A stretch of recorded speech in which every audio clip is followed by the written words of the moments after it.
Good morning, everyone. Just about good afternoon. It is April 22nd. It is a Wednesday here in Edmonton, cloudy one after yesterday's sun. I'm going to invite you to, as I am doing, turn off your phone if you are able to do that, and we will gather. For our devotion today, we are continuing a look at Eugene Peterson's reflections on the book of Revelation. The book of Revelation is a book that is found at the very end of the Christian scriptures, and it tells of what John, the writer, saw as both the beginning and the end and the present time. He wrote in very poetic and quite unsettling language, and we will talk about that today. We're going to talk about the three horsemen. We'll actually talk about the fourth one as well, and also three of the ways Eugene Peterson hears Revelation calling us to live in times such as these. I'm going to begin today a little differently than normal. Normally I'd light a candle, and I have lit my candle. But today I've added one element to my altar, the teapot, and one of my favorite mugs. And this morning, this afternoon, I am finding that I need some comfort. Hence my favorite sweatshirt with Winnie the Pooh on it. Sweatshirt that might be 20 years old, and I take care of very well because it's my favorite. Some tea, my prayer book and icons and monk beside me.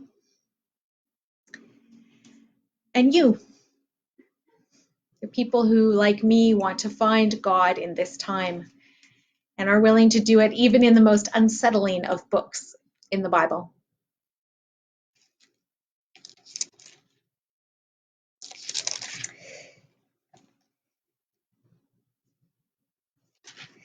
And so going to have you open up your Bible, whatever translation you have, and we are going to look at a bit of chapter 6 to begin today. Now, a few things to remember from last week. This writing is from ages ago. It is during a time when the Christian church was an illegal movement of sorts, ignored by some, hated and persecuted by others. Jerusalem's temple had been destroyed, which for Christians of the Jewish faith background was a symbol that God could be destroyed. And the fear of the fact that our symbols can be destroyed had a lot of people questioning their faith. The pastor and the poet, theologian John responded by saying, there are a lot of symbols for our God. None of them are God. There are many destructible things in heaven and earth, but none of them are God. And so in times like his, where war and famine and illness were present everyday life, and in a time like ours, where war, famine, and illness are present in everyday life, John asks us to turn to startling images to remember both that God is central and always more powerful than any force, but also that one of the powers of the Christian faith, because we know we are secure in God, is to name evil. In the book series Harry Potter, in the first few books in particular, the evil wizard who was trying to use racism and hatred to gain power was not named. His only name was He Who Shall Not Be Named. And one of the journeys the characters must make in that book is realizing that that name, He Who Must Not Be Named, gives way too much power to Voldemort. And in naming Voldemort, finding out his other names, including his childhood name, reminds them that their relationships, love, and creativity and strength is stronger than any one person, no matter what their name is.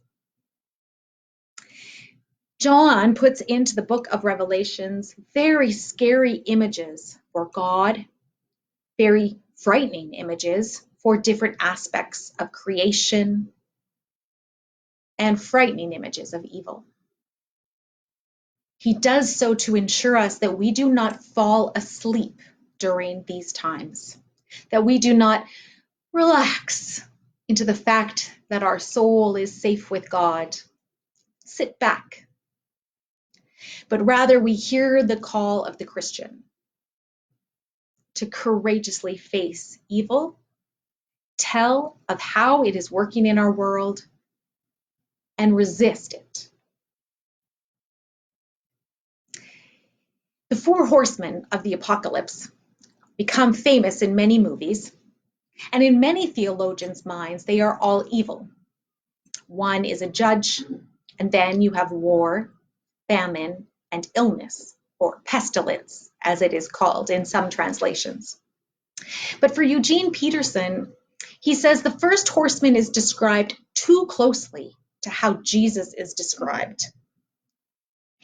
Jesus is described as being in all white and having a sword or a bow and arrow with sharpness on all sides. Truth. Christ also has the power to finally unseal, reveal the truth. The scriptures are broken open with the seals. The truth is laid out. And 1, 2, and 3 truths are that there are powerful horsemen, powerful, moving, strong, bigger than a human force. They are described in chapter 6. First comes Christ, the white horse, the rider with the bow and the crown. He came to conquer all that will come next. That is the first thing revealed in the apocalypse. And apocalypse actually means revealing. Not revelation, but revealing, the verb. So the second thing revealed is a bright red horse and a rider called War, one who comes to take peace from the earth.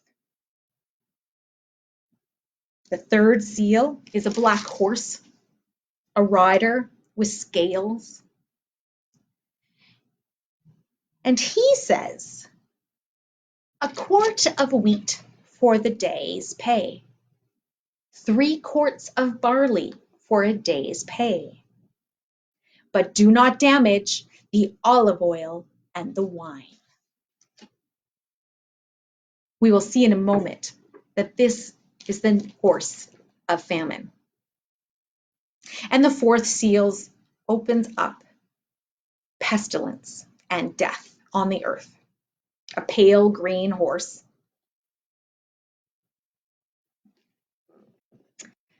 Eugene Peterson notes that these 3 horsemen of war, famine, and sickness unto death show us, disguised but present and named, the truth of evil in this world. war, famine, and sickness. Now, each of these evils is disguised by evil itself. And so we cannot always see them for evil, which evil loves to be disguised. So here are some words from Peterson. War is disguised as patriotism and a glorious struggle for freedom. It's dressed up in its Sunday best of coveting what our neighbor has, of using violence to overcome all obstacles, and naming all who are not us as enemy. Famine has a very fancy disguise. Famine is disguised as a higher standard of living. Peterson notes that we don't sell to the world poverty. What we sell to the world is that if they enact capitalism, buy the luxury goods available, they will have abundance. They will have joy. They will have no more famine. And so millions go to work seeking this out. But famine is the condition in which we have most of what we don't need, and we have almost nothing of what we do need. This is why that horseman cries out, a quart of wheat for a denarius and 3 quarts of barley for a denarius. A denarius was a day's pay. But do not limit or harm olive oil and wine. So you may have starvation rations, but the luxury items we will not limit. They will cost, of course, and not everyone will be able to afford them, but they will be plentiful and available. And so if you reach a point where you have olive oil and wine to spare, you will begin to forget that others are just subsiding, just barely living on some wheat and barley. You will forget those days as you live in the time of wine and oil. Peterson notes the irony that oil is one of those commodities. We must have so much oil. It keeps us all getting to work so we can work our jobs, make our day's pay, get our quart of wheat. And instead of saying this system will give you poverty, people not making a living wage, and famine, we sell it as you can be rich too. The third horse is sickness. Now, Eugene Peterson talks about an interesting way to look at sickness, in that instead of talking about the fact that we are all sick and are in need of decent health care, we disguise it as, wow, we better, I'm going to use his words because I'm tricked here. This evil insinuates itself in our lives in the widespread glorification of technology, which depreciates human health. Bodies are no longer needed to do the heavy lifting, machines will. Also, you'll need your vehicle to get to work. Don't walk. And we will give you drugs and narcotics to work through your grief. And if all else fails, we will put you into a modern hospital with all its bells and whistles and fix the machine that is your body. All of this distances us from how important our physical body is. Not only is important for breath and food, but it is how we know ourselves, how we are creative, how we engage in all the things of life, the touch, the smells, the sounds, the singing. Our bodies are supposed to be temples of holiness. Jesus became incarnate because it is good to be physical. Land is holy and community is holy.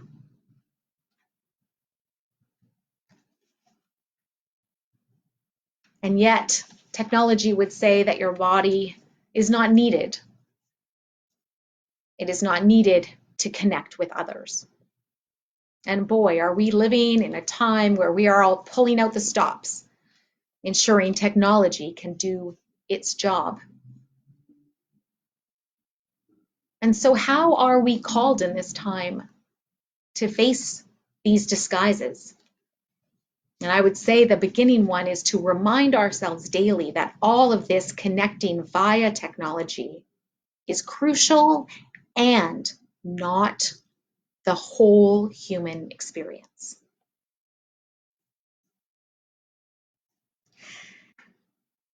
Peace, the Prince of Peace, is the one that will be victorious over war. Health and even resurrection over illness. Famine is to be addressed by following Jesus, who said, "Give us today our daily bread." Who said, "Share what little you have so that there will be abundance." Jesus brings his people to a weekly Eucharist meal that trains them they live by grace and morsels, not by greed and luxury. And so our three horsemen are named, their disguises shown, and we are called to see through those disguises and live accordingly, trusting that the final victory is in that first and only horseman, the Christ, who John often calls the Lamb, who is both the man who came to Jerusalem on a colt or a donkey, humble and sure, but is also the Prince of Peace with the crown and the truth beside him.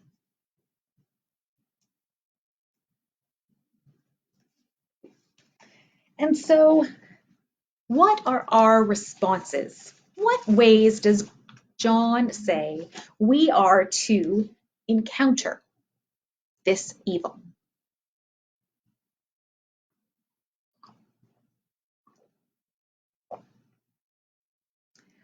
I invite you first to think about self and other compassion.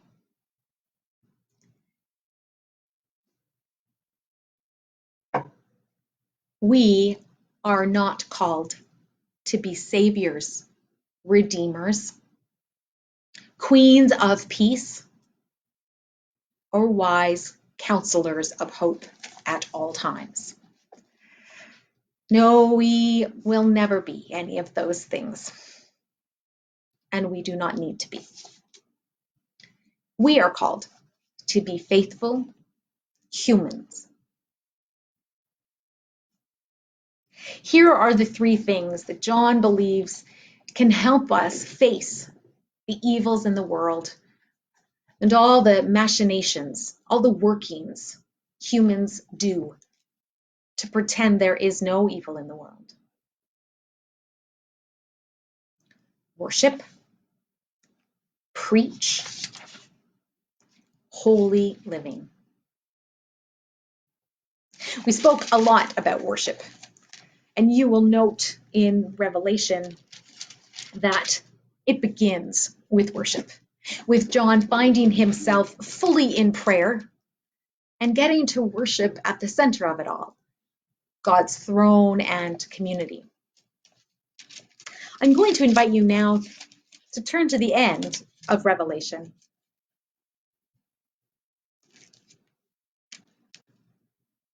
In chapter 20 and 21, we hear the final ending, the Omega in our Alpha and Omega. Remind yourself, though, that this is not something that is going to happen in the future. This is what is happening always. The evils are bound. The thrones are given to those who are just. All of the martyrs who resigned themselves to patient endurance are together, sharing in the first of resurrection. Satan is doomed.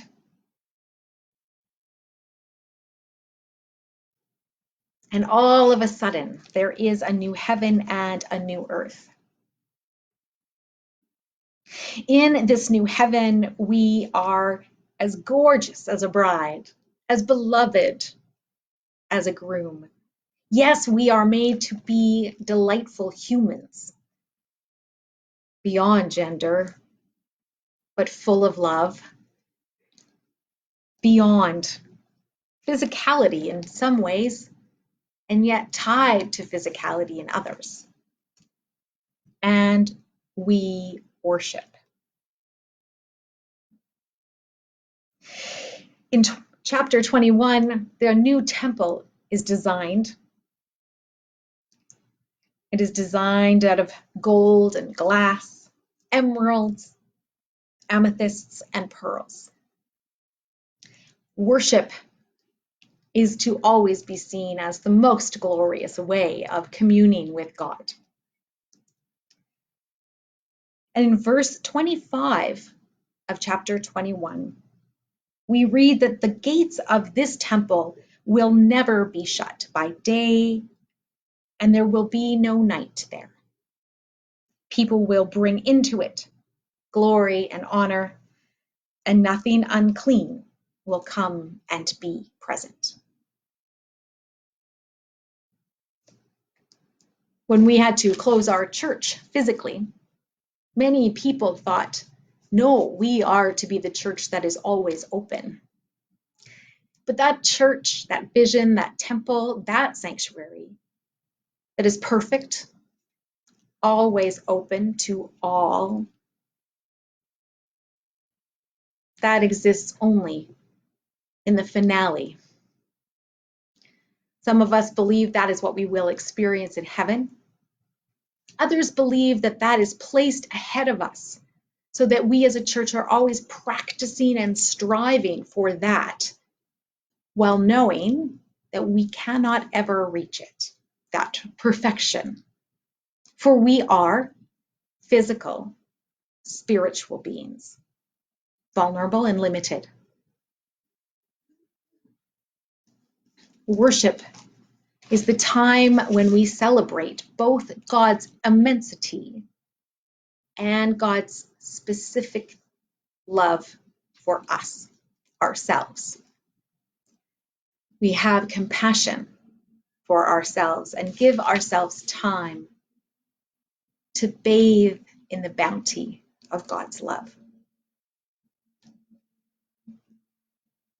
Now, preaching is another way John calls us to live. Witnessing is another word he uses. He says that while it is urgent we keep up with the news and what's going on in our world, we need to realize that the world is not primarily a place where information is stored and retrieved, but rather the world is a moral and spiritual contest in which we are embattled. It is difficult for me to really relax into the battle imagery. For John, being a Christian meant you could die. if you professed faith in Christ, a sword would kill you. Battle imagery was not something John needed to wonder about, resist, be fearful of. It was just his context. And so many of us in the first world, in the privileged developed nations, and who do not need to live on the street or in other places of poverty where violence is still an everyday occurrence, we live in a life where violence doesn't work as a metaphor because we don't believe that violence is an answer for anything. But battle imagery is a real life image for many people. They know what it is like to experience violence or the threat of violence. Even the most privileged people who are currently self-isolating in a home with 3 bathrooms can still be victims of violence right there in that home. And so I avoid using this book of the Bible often. However, we must remember that while it might make us feel uncomfortable, or we may at times need to not listen to the metaphors of battle, for others it is a metaphor of energizing. They think of themselves as putting on armor, another famous metaphor from our scriptures, to protect them, to remind them that their soul is impenetrable,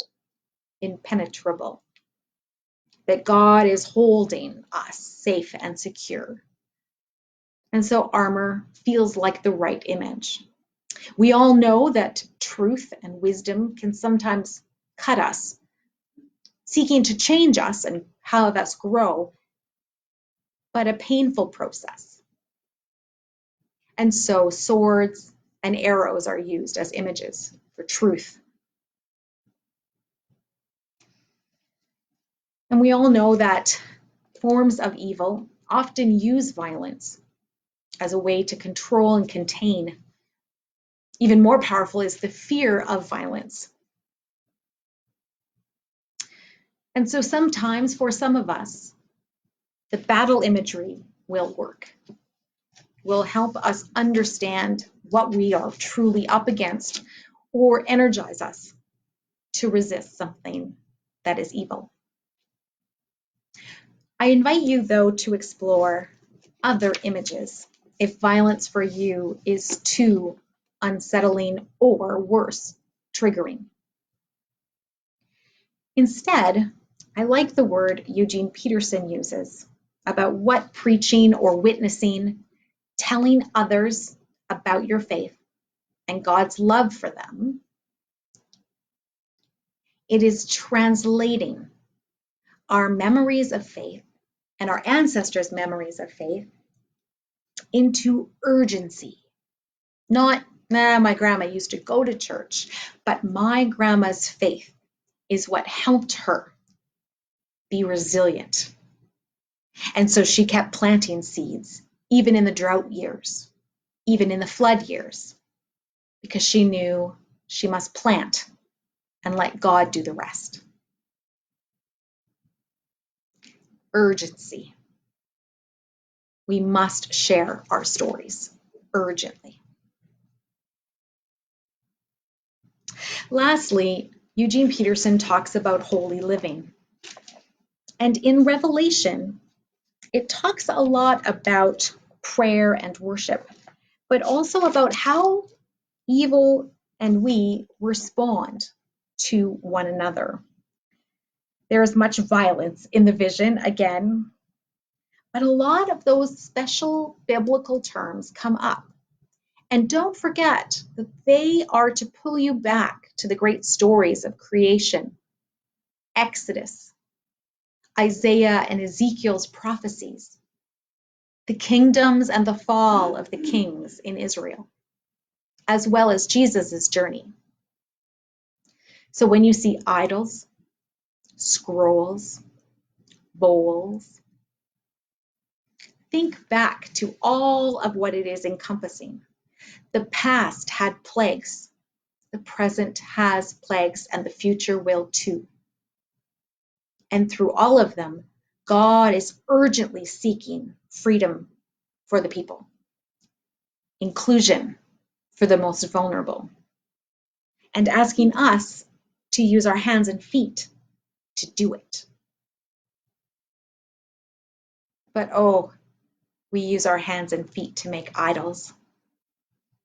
When Moses isn't around and we cannot see the future and we have no idea what new thing is going to arise tomorrow, oh, how I want sometimes to pick something and say, I will do anything to you if you will fix it. But this is bronze. A beautiful gift of love from a friend, symbolizes so much, but has no power. More often, people use rules, exclusion, hate, other idols such as monies or perhaps the hoarding of supplies, anything to make us feel safe, to deny the truth that we are all vulnerable. We are all at times scared and anxious. And so we wonder, how do we live in this? Well, this is when Eugene Peterson brings up politics. There is no avoiding politics. When your life impacts another's, it is political, meaning it is of the public. And we are centers of power that can curse or bless. We are responsible for managing and directing the power in our lives. The power is described in Revelation in great many ways. Political power and spiritual power. And I thought it was really powerful, and I'm going to make sure I find it in my notes so that I can say it properly. There are two kinds of ways political power gets used in ways that are deceitful. One is through violence.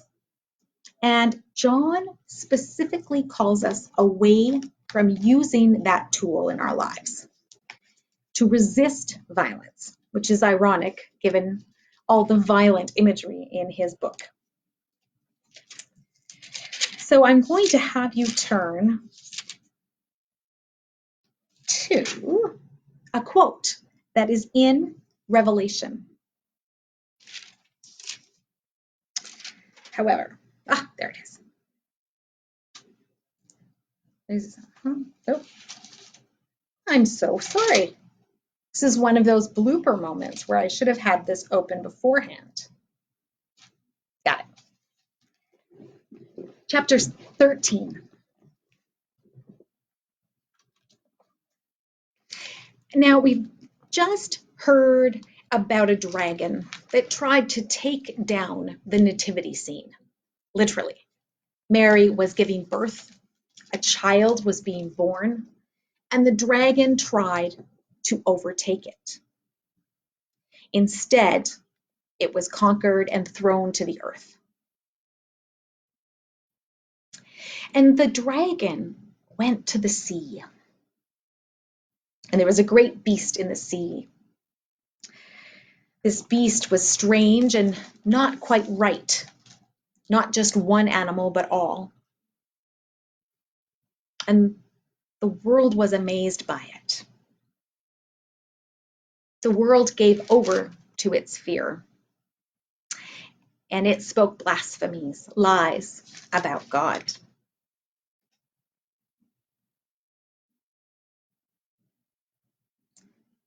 And then there is verse 9 and 10.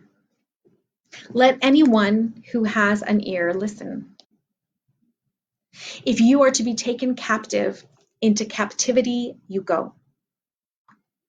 If you kill with the sword, with the sword you must be killed. Here is a call for the endurance and faith of the saints. Endurance and faith in the face of a beast that is huge and powerful and amazing. And people beside us are worshiping the dragon that brought it about. Our job is to be enduring and faithful in the midst of that, which means, John says, that if we are to be taken captive, we are to be taken captive. We are not to resist when someone comes to us.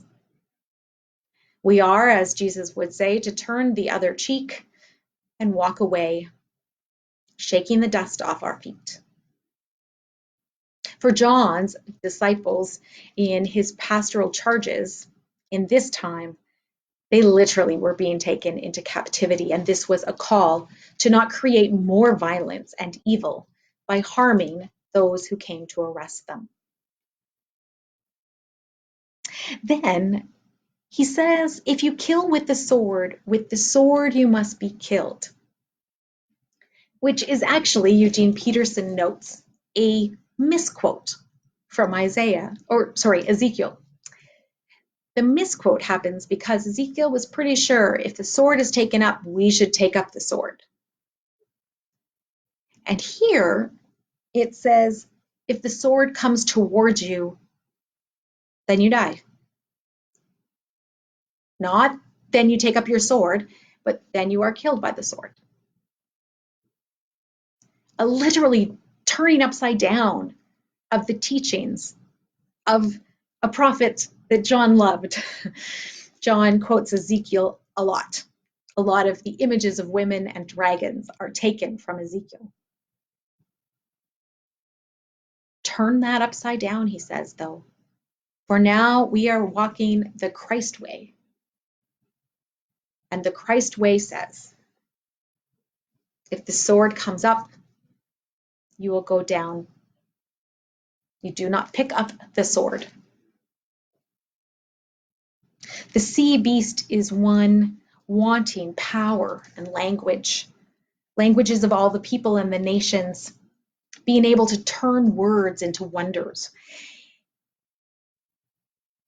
And so I love that beast, the story of that beast ends with the simple phrase, here is the call, endurance and faith for the saints, which, by the way, does not mean the good people.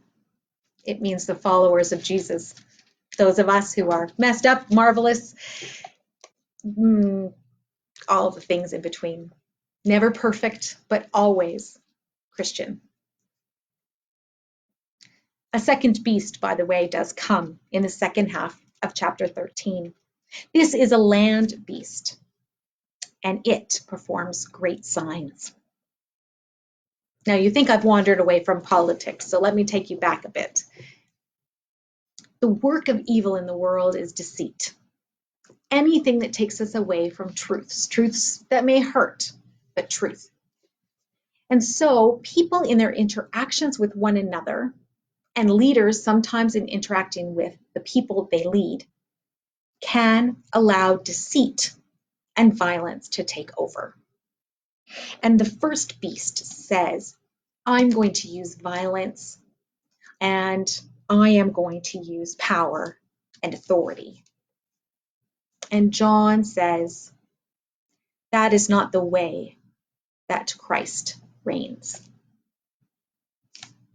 Then the second beast will try another way. Great signs. This is a beast that is flashy. This is a beast who marks us. This is a beast with the famous number of 666. Now, while some politicians do rule inappropriately and deceitfully through grand shows, Eugene Peterson actually wants us to think about religion when we think about this creature of the land, using its flashy shows, using its 666. Eugene Peterson wants us to think about what are the ways that religious communities have led people astray because of their big shows, the lights, the action, the healing and miracles that are not done by faith, but are done for show. What are the ways these leaders have lied about who belongs and who doesn't belong, about who's going to go to heaven and who's not going to go to heaven? More importantly, about who gets to decide who gets to heaven. Christians have done some horrific things in history. But again, this is not a book about the past and the future. It is also about the present. We have Christian leaders currently asking people to join together physically amongst a pandemic, asking them to break not only the laws of their nation, but the laws of the common sense health officials and the laws of science. They are testing God, flashy as always. And this is not the truth. This is the truth masquerading, a lie masquerading. Now that number, and this is where we will begin to ponder these places in our lives, but the number 666 is actually showing to be a number that is almost got it, but fails. Why? Well, remember what the perfect numbers are. In the Hebrew scriptures, 7 and 12 are our holy numbers. 7 is the image of God, complete. 12 is the image of the human family, coming from the 12 tribes of Israel. And of course, the reason why Jesus chose 12 of his followers to be particular leaders, disciples. And so, if you were someone who got 2 out of 7 or 3 out of 7, you would be recognizable as someone who is not God. But John is very concerned that there are people in the world who are so close to looking like safety, like power, like control. They are so close that they are 6s out of 7. And they are not God.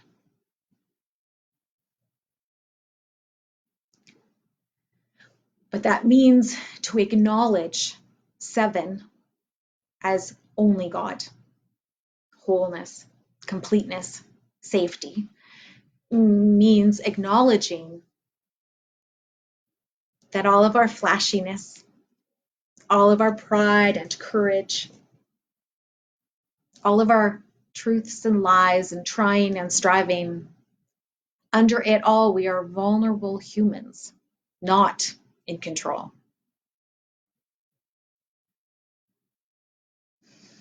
No matter how much information we get, no matter how many times we learn about a book in the Bible, we are never going to be or find a leader that is in complete control. We will never find a church that is always open. We will never find a human that is always available. We will live in the imperfections, being held as always in God's Alpha and Omega, with Christ as our center and an overpouring of love that we can meet in worship and prayer and in living, in trying to see the truth and engage with the vulnerable people and places around us.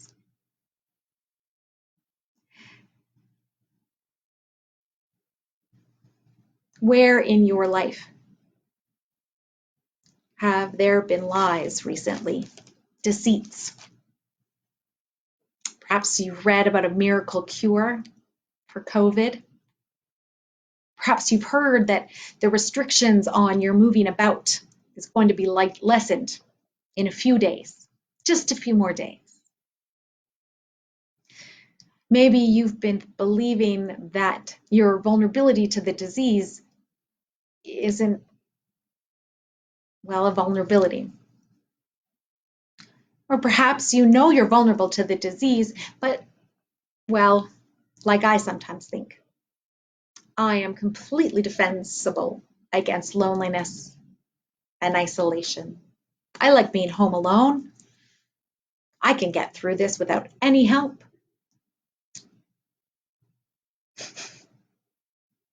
That would be my own 666.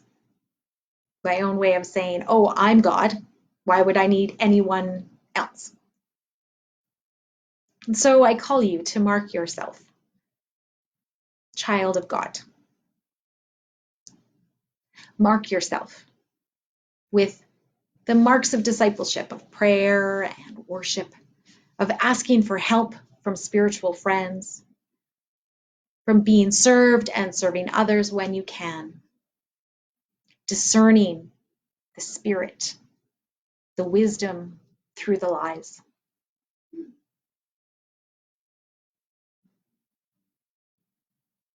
Know that as a child of God, you are held in love, unconditional, most powerful love. Know also that in your community of faith, you are held in love. Imperfect love. And may God be tangible to you this day. Tomorrow we are going to look at salvation and judgment. Nice light topics for the beginning of spring. And a question I have for you that I will ask you today and tomorrow is, what book shall we do next? If you were going to spend another few days like this with me, taking in a book chapter by chapter or with a guide like Eugene Peterson, what book of the Bible would you choose? Please let me know in the comments or perhaps email me. I'd love to know, and I will get started on reading those reflections and that book and create again a time we can be together with something from our holy library. God bless and see you tomorrow.